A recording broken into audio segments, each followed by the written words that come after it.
chào mọi người với channel của mình là với channel bạn của Quy. Ngày hôm nay sẽ trộn slime, 2 cục slime thôi, muốn sẽ trộn nhiều tại có ít slime lắm.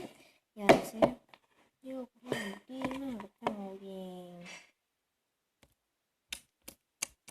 là Licky mọi người ơi, kéo rồi mềm. Mà đây là slime trong veo nè, trong đúng chất của trong luôn. Nước chi mềm nữa.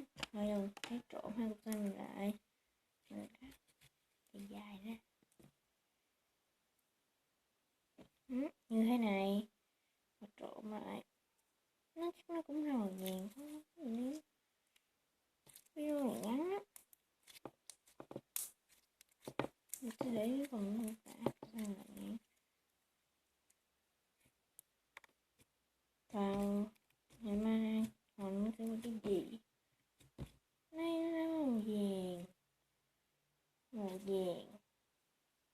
bây giờ mình sẽ bye bye mọi người, nhớ ủng hộ